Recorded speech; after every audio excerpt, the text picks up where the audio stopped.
Bienvenue dans l'Avent avec Pierre Georgiou.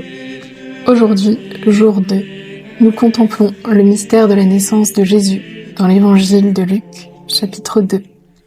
Calmons les bruits extérieurs, avançons vers Bethléem, verso l'alto.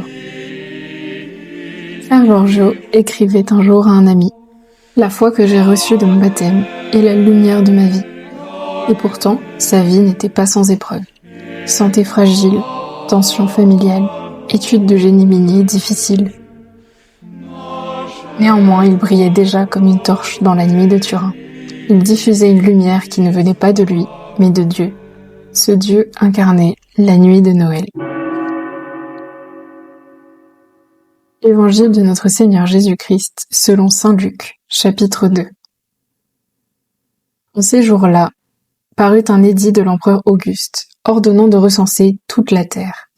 Ce premier recensement eut lieu lorsque Quirinius était gouverneur de Syrie. Et tous allaient se faire recenser, chacun dans sa ville d'origine. Joseph, lui aussi, monta de Galilée, depuis la ville de Nazareth, vers la Judée, jusqu'à la ville de David, appelée Bethléem. Il était en effet de la maison et de la lignée de David. Il venait se faire recenser avec Marie, qui lui avait été accordée en mariage et qui était enceinte.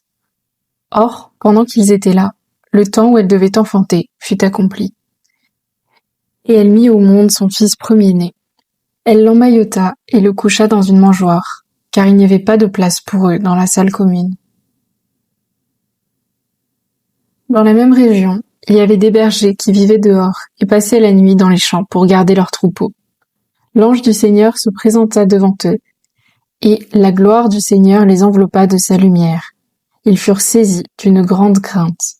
Alors l'ange leur dit, « Ne craignez pas, car voici que je vous annonce une bonne nouvelle, qui sera une grande joie pour tout le peuple. Aujourd'hui, dans la ville de David, vous est né un sauveur, qui est le Christ, le Seigneur.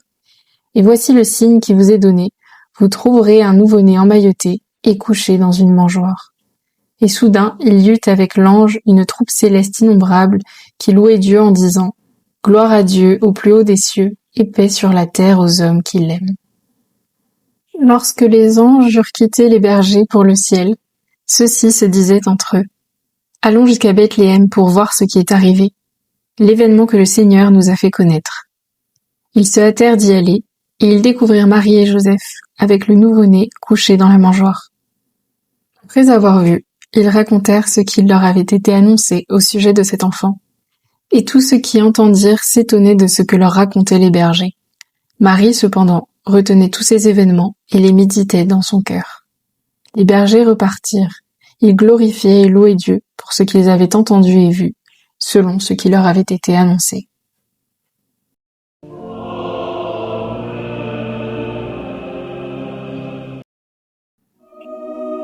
Cet extrait de Luc 2 nous montre une scène bouleversante.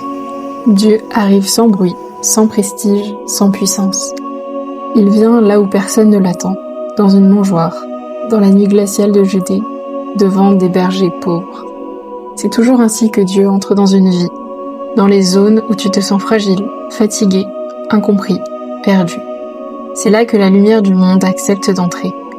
La lumière de Noël n'est pas une lumière qui éclate, mais une lumière qui apaise.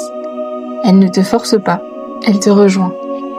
Pierre Georgiou Frassati vivait cette lumière dans les rues de Turin, quand il visitait les pauvres, quand il passait des heures en adoration, quand il donnait ses vêtements en cachette. Il était une étoile dans la nuit des autres. L'Avent n'est pas une performance, c'est un accueil, un petit espace laissé libre, même dans la nuit.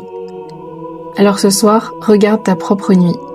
Peut-être qu'elle s'appelle fatigue, solitude, échec, peur de l'avenir, un deuil qui ne passe pas, une relation brisée, une santé qui vacille, un péché dont tu as honte. Peu importe le nom de ta nuit. Jésus ne vient pas quand tout est prêt, quand l'étable est décorée. Quand tu te sens fort et digne, il vient précisément quand il n'y a plus de place ailleurs.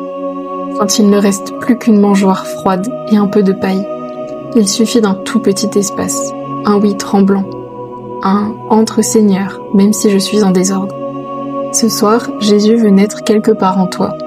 dans la zone la plus fragile, la plus oubliée, la plus douloureuse. Là où tu n'oses même plus regarder. Laisse-le entrer, laisse-le apporter sa lumière douce, celle qui n'éblouit pas, mais qui réchauffe sans brûler. Et demain, comme Pierre Giorgio, tu pourras peut-être devenir à ton tour une petite lumière dans la nuit de quelqu'un d'autre. Quelle partie de ta vie Dieu veut-il éclairer aujourd'hui? Quel espace intérieur est encore une étable froide, vide, silencieuse, où Jésus voudrait naître? Prions. Seigneur Jésus, toi qui es né dans la nuit de Bethléem, viens illuminer mes obscurités. Rends-moi simple comme les bergers, accueillant comme Marie et confiant comme Joseph. Par l'intercession de Pierre Giorgio Frassati, fais de moi une petite lumière dans la vie de quelqu'un aujourd'hui. Viens naître dans mon cœur, même s'il est pauvre. Verso l'alto. Au nom du Père, du Fils et du Saint-Esprit. Amen. Merci d'avoir laissé la petite lumière de Bethléem se faufiler jusqu'à ton cœur. On se retrouve demain pour le jour 3. Courage, verso l'alto.